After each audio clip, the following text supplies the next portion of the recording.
Just Imagine, a podcast series by Imagine Theatre. Yes, hello again and welcome to episode 128 of this podcast series, and this time I'll be talking to somebody who's a fabulous comedian, actor and regular at the Crewe Lyceum each Christmas. For more information, go to their website at www.imaginetheatre.co.uk. Now, in the last episode I was joined by the multi-skilled lighting designer, programmer and production electrician Matt Ladkin. Now, if you're new to the series, we've been chatting to all sorts of fascinating guests, from celebrities and backstage team members to panto practitioners and academics. Now, we've discussed everything from specific panto characters and titles to talking about how pantomime is produced, its history and its future.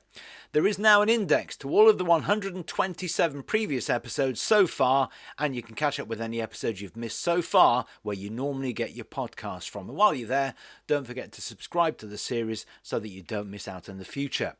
So again, this time I've been joined by the TV and stage actor who you may have seen in the Channel 4 crime comedy No Offence, and who's become a regular at the Crewe Lyceum for Imagine Theatre. Ste Johnston, how are you? I'm very well. All the better for hearing and speaking to you, Martin, as always. Do you know, I was looking through the archives, the history books, and I found that it's actually 17 years ago, 2009-10, the season that we worked together. Yeah. Dear me, time absolutely flies because I still remember it vividly. Do you know, a lot of water has gone under the bridge, as they say, since then, hasn't it? Yeah, dear me, yeah, 17 years.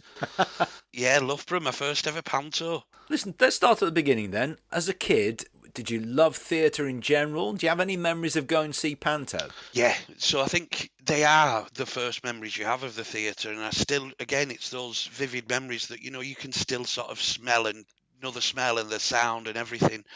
And I remember the days when we were going to panto because it was like a big thing at Christmas. You'd go and watch the panto beforehand, you'd nip and have a Happy Meal at McDonald's, so you got a free toy, and then you'd go and watch a panto. And yeah, it was just so magical, and I was always excited all day waiting to go. There was like, I just wanted the clock to keep ticking down, so it was time for panto. And yeah, I still remember the first one was Jack and the Beanstalk, which coincidentally I just did this last year at Crewe. But yeah, it was with Stephen Lewis, which you might have to ask your grandparents about. Yeah, from On the Buses. From On the Buses, yeah, Blakey. So he was Flesh Creep, and he came on in his inspector outfit, and he was sort of still playing sort of Blakey, but as Flesh Creep. And yeah, I remember that. And then I vividly remember the beanstalk growing. Like, it was a beanstalk growing in a theatre. I'd never seen anything like it. And yeah, so it's still a strong memory for me, yeah, that very first one. Did, at any stage in that panto, Stephen Lewis say, "I'll get you, butler"? Yes, he did. Yes, he did. And he hated Jack, so I hate you.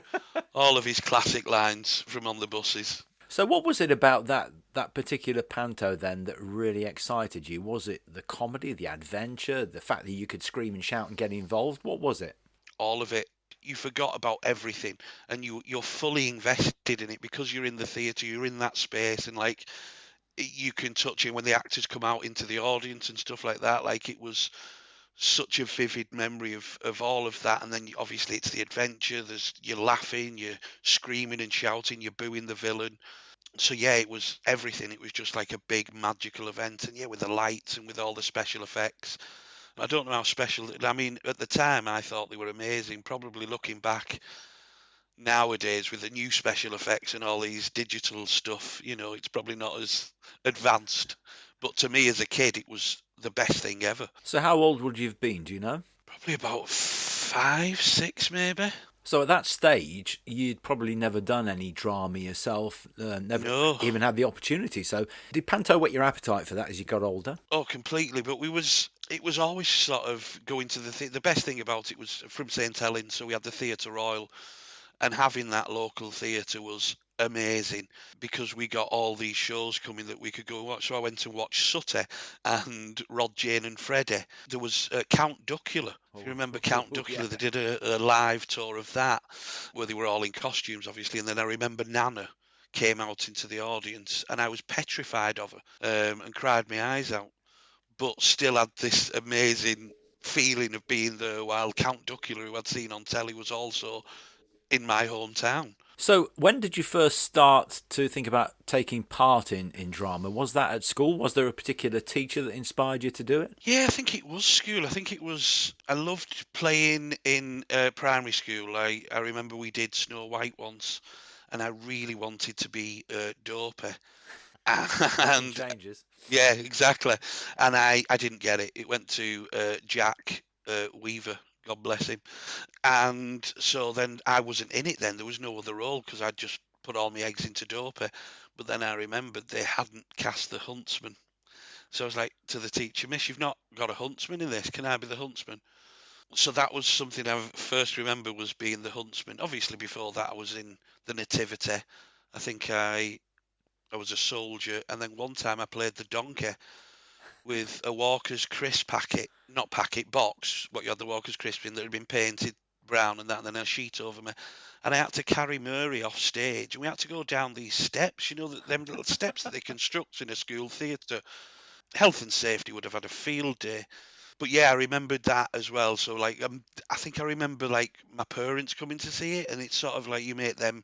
They were dead proud of you when you're on stage, and it's that feeling you get as well of being like making your family proud, making people enjoy it. So I think that's been there from when I was young, and then yeah, when I went into high school, we got to do more drama there, and then I remember we had Miss Holroyd, and then we got a new teacher, and I've completely forgotten her name. Holker, Miss Holker, and she came in and then told me about the National Youth Theatre, which I'd never heard of. And so, yeah, I went to an audition for that and then got into NYT, and then it was sort of from there onwards. Tell us about that experience, because those opportunities for young people with the National Youth Theatre and others, they're few and far between. It's a really competitive audition process to get in there in the first place. What was the experience like for you? Amazing. Like, it was the best thing I've ever done, and I don't think I would be working today if it wasn't for National Youth Theatre. Like, it really, it gave me confidence, and I think that's what a lot of drama clubs and local youth theatres, like, it doesn't have to be the National Youth Theatre, any youth theatre will do that. And a lot of people that I met, they might not have wanted to be actors in the future, but the skills they get from working in youth theatre and working on stage and having to be social with people are things that will take you through life, really. So a lot of people have gone off and had normal jobs, as we say, but are still using those skills that they learnt in youth theatre. And I go back now and work with the National Youth Theatre because it completely changed my life. So I go back and do workshops and run the courses that the young actors come and do. And each year I do the auditions and sort of see the sort of stars of the future. I've got to ask you though, while you were in the National Youth Theatre, which shows you did, and who else was in the company with you? We had Matt Smith was in a couple of years above, or Doctor Who. We've had a lot of Doctor Who's and James Bonds. I think a lot of James Bonds have been in National Youth Theatre. I was in it with Daniel Craig's brother. And then you had Susan Wacoma, David Mummoney. We've got so many, literally so many, and you see everyone still working today who you worked with 20, 30 years ago at NYT. But yeah, it's such an important thing, I think, getting young people interested in theatre. Because like I say, it doesn't matter if they want to go on to acting. It's those skills that you get from working with other people and just interacting. And that's what I vividly remember of NYT, first going and meeting people that were all interested in the same things as me, because I remember some people at school had only took drama because they thought it was an easy subject, so they weren't that fussed when we was doing it. So then meeting people who all were interested in it, we all had the same sort of sense of humour and the same interests and backgrounds, and but even though we were from all over the country, yeah, it was just an amazing experience. So do you remember what sort of things you did? Because I can pretty much guarantee you would never have done any panto, would you? No, there was no panto. I do remember we did a show called Prime Resident. That was for the 60th, I think, or 50th anniversary it was, yeah. Where I played basically a game show host in a bright green shirt. So I've always been typecast. Yeah. And Victory Street, which was based on a book about the riot back in 2001. I remember that was incredible. Yeah, some really great stuff that I got to perform in the West End, like we was in the Soho Theatre. So to have those opportunities, a lad from St Helens working in the West End, you're like, this is madness. Like, you'd never dream it. Great opportunities, but at that stage, you'd still never done a panto. Does that mean at no stage you were ever in a junior ensemble or even got dragged up on stage for a song sheet? No, I never got dragged up either. I'd love that. That is my favourite time, is doing the kids on stage at the end. I just think it's brilliant because you never know what they're going to say. So I think I do overrun it a little bit when I do it now, but that's because it's my favourite bit. But yeah, I wasn't dragged up on stage. I didn't do any of the junior ensemble. I remember watching the theatre and loving it, but I don't think, it was when I was younger. I don't think it was something I thought I could do. And we wasn't really like a stagey family, so we didn't know how you'd get into, and I didn't do like dance and stuff, even though I can bust a move now, Martin. Oh, of course. But yeah, back then, I had no idea. So yeah, I didn't do anything like that when I was younger, but just loved pantos. And remember, every year before I was in them, would go around and watch as many as I could. So you said that Beauty and the Beast was your first panto. That was at Loughborough Town Hall 17 years ago. What happened between your National Youth Theatre stuff and, doing that first panto with regards to training and your career? So yeah, I'd been to Scarborough Uni, and it was a theatre and performance course. It was interesting, and I had a great time there. And then sort of in between that, and I was doing National Youth Theatre shows and also working as a company manager for them. It was sort of as I was transitioning from being in the shows to working for them. And it was while I was working on the Isle of Sheppey. It was, and we were doing a project there, and the audition came up for Imagine. I was like, I really want to do this. Like, I was doing a Yes Man year. Do you remember Yes Man? Yeah. Where he just said yes to everything. So I was like, I'm just going to go for it and just throw myself out there. But then I was like, I should be working this day. So I went to the directors. They were like, go do it. So I went and did the audition. Had a great time there. And at that audition met James Nelson, who would eventually be in the panto with me in Loughborough, with you, of course. And so, and then that was it. The first one, we're away. Beauty and the Beast, Loughborough. It was a really good cast. It was a great show. I may be wrong, but at that time, I don't think Beauty and the Beast was as popular a panto as it is today. So it was a bit of a leap of faith in terms of selling tickets, because at that time, if you did Cinderella, if you did Aladdin, you could pretty much guarantee really good ticket sales. Yeah. So it's a bit of a risk to do, I think, at that time. For me, I think it's a perfect panto. I don't know what you think, because it's got everything, hasn't it? Yeah, completely. It's the full story. There's a few pantos where you get sort of like Cinderella, you get the full sort of story. In Beauty and the Beast, you get that. You get the love story, you get the action and the adventure, you get the comedy, and it all really works well together. It's sort of set up for it in that story. So it's a really good title, I think. And again, it's got more popular as it's gone on because of that. Yeah, I remember at the time. I remember it was always my favourite Disney film. Yeah. So then for it to be my first panto, and then getting to work with you and Neil and Pablo, and just watching and taking it all in, which I do every year. Like, there's always something. There's always something to learn from someone. So I'm always looking. And always a joke to steal from someone else as well. Of course, absolutely. Yeah. And I think that's the beauty of panto, isn't it? Because you never rest on your laurels. You've always got something to learn from somebody. Yeah. And I think Beauty and the Beast is a good example as well of the Disney effect. A Disney movie can have a big effect on, people going to see panto. We've discussed that many times. The only problem is, because of copyright, you cannot use, even though there might be original fairy tale characters, the names that Disney have used. Yeah. So Gaston, for instance, wasn't Gaston. It was Eugene, played by James Nelson. And you were Pimple. Pimple? It's lovely on my CV. Pimple, Loughborough. So what was the experience like then as a very first panto for you? It was amazing. Like, I had the best time, like, getting to do a panto and to perform it, and all of the things that I remember as a kid, to then be on the other side of that. So when all the kids, because at that point, because I was obviously Eugene's right hand man, I was the idiot villain. So I still got booed, but I did love it. I loved how excited the kids get to boo. Like, they're really, all this pent up anger they've got because you've wound them up as the villain. And to see them just let that out and boo and hiss and just really go for you, it's so fun.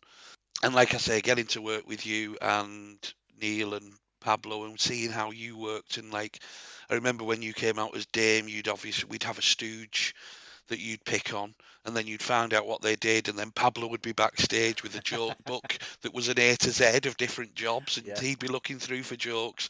So then the next time you came out, you've got something new, and like, so it was, you never came back to your dressing room and just sat back. You was always doing something. That's something I always remember, because now I'm never in my dressing room. Once the show's up, I'm always either getting changed into a stupid costume or backstage, sort of watching what's going on or planning with people what we can do in certain scenes. We talk about this again all the time. Doesn't matter whether you go to one of the best drama schools in the country, whatever you do, you never get taught anything about panto, which is really sad.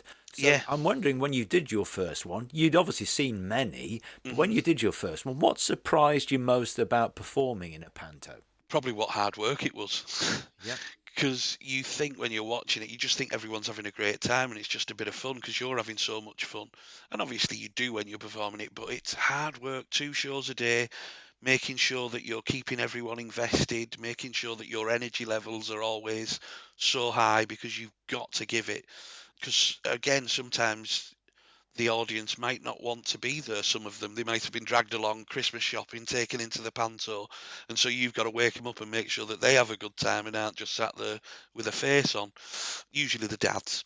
But yeah, I think it's hard work, but it's so rewarding, because having those memories of what panto did to me when I was a kid, and like the magic experience of that, you've then also got that in your head, I think, all the time when you're performing, thinking that this could be the first time a kid's seeing a panto, so you've got to make sure that they go home with that same magic feeling that maybe in 20 years they'll want to do panto as well. Or not, they don't have to, but they might have those things, and you've got that sort of important job of being their first experience of theatre as well, not just panto, like going to the theatre and experience that live entertainment. Yeah, I think you're absolutely right. And even if you don't inspire the kids in the audience to become performers, hopefully you inspire them to come back to theatre and go and see other things as Yeah. well, which is great. The other thing I was going to say to you is that, you've never really stopped doing panto since then. So that really, in a way, changed your career, because you've been, and we'll talk about the crew pantos in a moment's time. But along the way came, some film work. And of course, I mentioned No Offence for Channel 4, which is another great experience, I think, because that looked like great fun to make. Oh, again, amazing. Like a kid from St Helens, because it was Paul Abbott who wrote it, who created Shameless.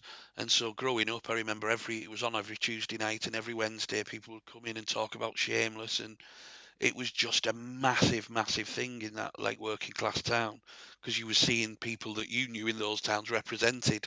So to get to work with Paul Abbott was unreal. And then when I went into the room and there was Will Mellor and Joanna Scanlon and Paul Ritter and Alex Roach and Elaine Cassidy, like you think, oh my, and then all the guest stars we had in there, it was just unbelievable.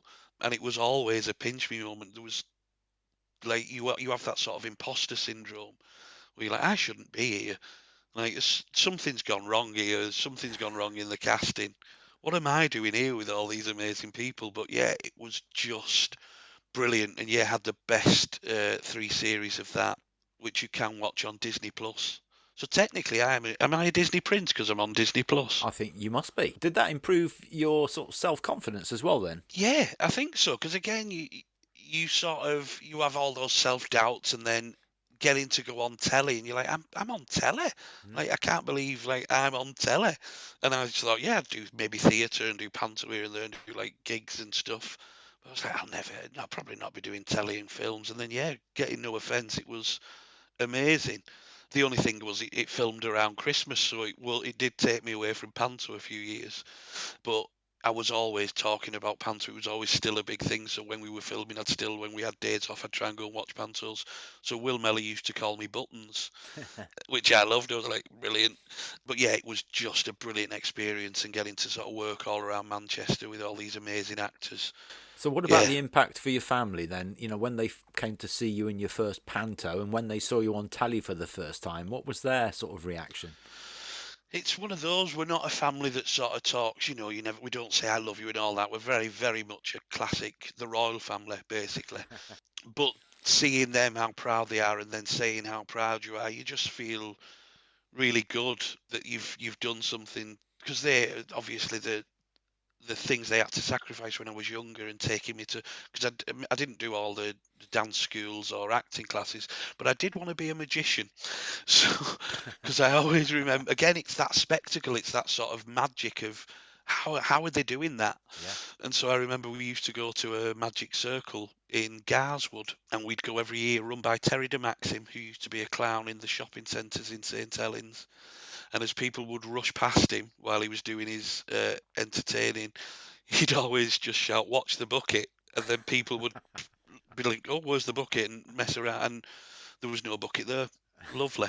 And so yeah, they used to take me to that. So then seeing like the fact that they used to drive me there and they'd take their nights off to make sure I was going doing this and that, and driving me to auditions and different things, like to then see it paid off, and that I'm in panto, I'm on telly, and like seeing them proud, and like that, we've worked for it, that it's amazing. Do you know you should add a few tricks into the show? You do a bit of magic. I've worked with, I think, possibly 3 young magicians of the year who are now adults. One of them is Richard Cadell, and you mentioned Sooty at the very beginning, who's now, Sooty's minder Sooty's and owner, yeah. But he was the young magician of the year way back in time, and I love magic in panto, so maybe you should do that, make somebody disappear. I mean, I'm no Paul Daniels, I'll be honest, and because I stopped as well, because the best thing is once you start finding out how all the tricks are done, it ruins the magic. So then I was like, oh, maybe I don't want to do magic anymore. It's not as exciting as I thought. You just pull this lever and something pops up. So, but I do have a few silly magic tricks that I've bought off Shein. The daft ones you can get for 50p, and I was like, yeah, I'll have a go on them. So there were sometimes backstage I might have done magic this year. You wouldn't have seen it on stage. It was basically to put other people off while they were on stage. Well, I tell you what is magic, and that is the crew panto and the chemistry.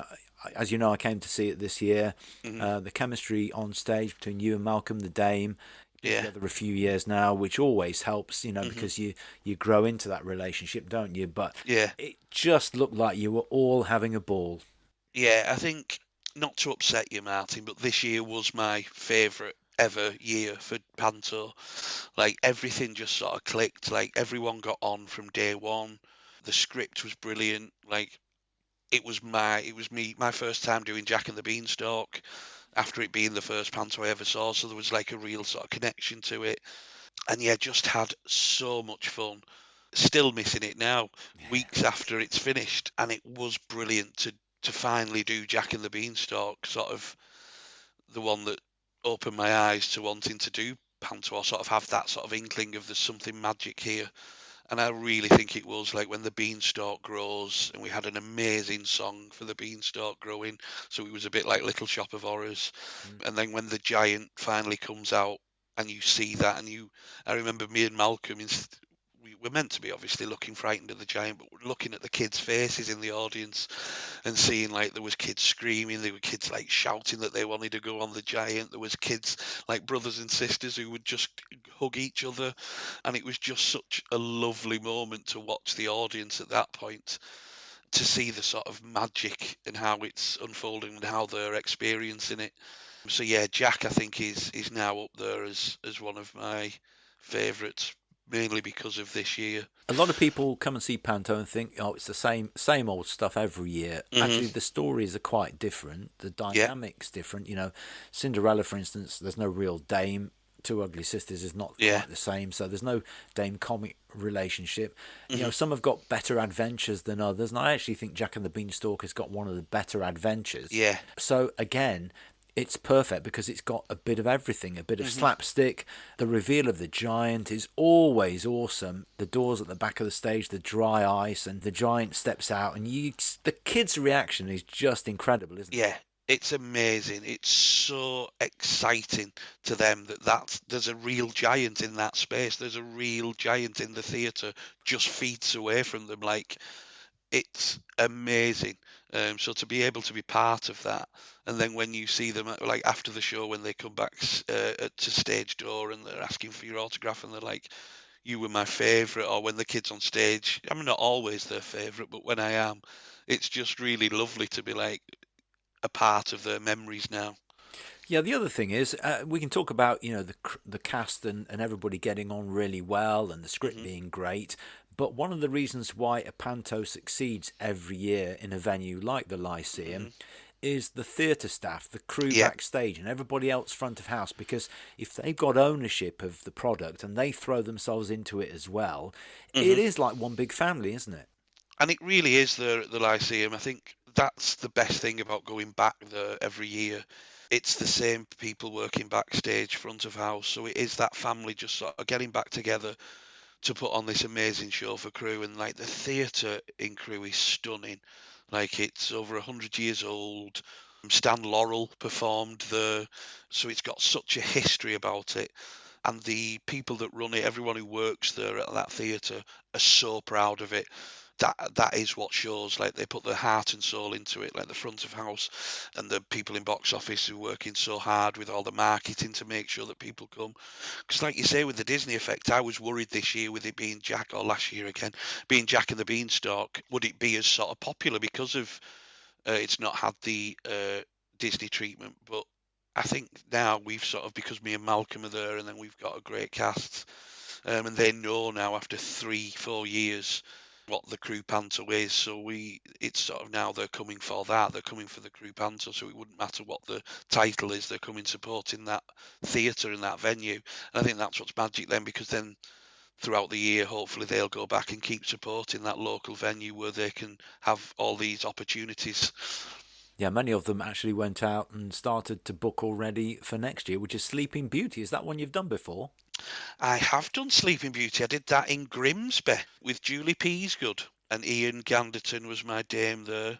And yeah, just had a lovely time. That was the last one I did before I got No Offence, before coming back 5 years ago when I did Corby. Sleeping Beauty is different again, isn't it? But it's had the Disney treatment a Yeah. long time ago, but it's a much loved story for that Hmm. reason, and another great one for the Dame comic relationship. Yeah, again, when they get them and they work in the castle or whatever. And I think my favourite Dame comic relationships usually are when they're mum and son. Yeah, I think there's something about that where you can sort of, you mirror sort of your own mother-son relationships, and it's poking fun at that. And so there's lots to sort of cling on to. So yeah, I do like it when you're mother and son with the Dame. And yeah, Sleeping Beauty is again so much fun because there's so many things you can do. Like I've seen the fairy could be the one that ends up taking you 100 years in the future, or sometimes it's a time machine that's yeah. created. So there's so many different versions, and I still love. It's a little simple thing, but in the just at the end of Act One, there will now be an interval of 100 years. Yeah. It's just a lovely little moment. That's I really enjoy that. Well, you've intimated what might be your favourite panto title, I think, but just to make it absolutely clear, if you had a favourite panto title, what would it be? I don't know if you can hear the drilling next door. They're doing I some. can, yeah. Well, thanks for coming. That's lovely. Well, my favourite panto title has. What are they doing? They've been changing the house around. They've been doing it for months. It sounds like you're at the dentist, if I'm honest. So yeah, I think my favourite panto I think has changed because of last year. It was originally, I think, always Cinderella, because I remember seeing Brian Conley as Buttons, and I remember when I saw that he was just phenomenal, Yeah. and such a standout performer. Like he was amazing. So seeing him as Buttons, and I was like, that's what I want to do. I want to do Buttons. I want to make that my role. And then because Cinderella, it is a magical story. I think it is a lot of people's favourites because it has got everything. And Buttons has got the pathos, and he's sort of in love with Cinders, and there's all of that. So there's so much there for Buttons. So he was always my favourite. But I think now, after going back and doing Jack and the Beanstalk, I think it probably is Jack. Like we said, it's the adventure, it's the comedy, it's the spectacle of it, the giant, the beanstalk. There's so much in there. And whether it is because I'm still on a high after doing it for the first time and having a brilliant time doing it, maybe that's why it sort of swayed me. Jack is up there. But I mean, I love them all. Well, it's been great catching up. It's good to see you doing so well, and it's great to see audiences loving the pantos in Crewe. The Lyceum Theatre 26-27 season is Sleeping Beauty, and I'm sure the audiences will be booking tickets in their droves yet again. Steve, thank you so much for talking to us. Thank you. Hasn't time fly when you're having fun? Yes, it does. We've had a lovely time. Lovely to talk to you as well, Martin. Great to catch up. That's it for now, though, I'm afraid. Don't forget to subscribe through your favourite podcast app. Make sure you join me, Martin Ballard, next time for episode 129, when I'll be going behind the scenes at the 2026 UK Pantomime Association Awards in Woking. Thank you for listening to the latest edition of Just Imagine, the podcast series from Imagine Theatre. And you can find out more by going to www.imaginetheatre.co.uk.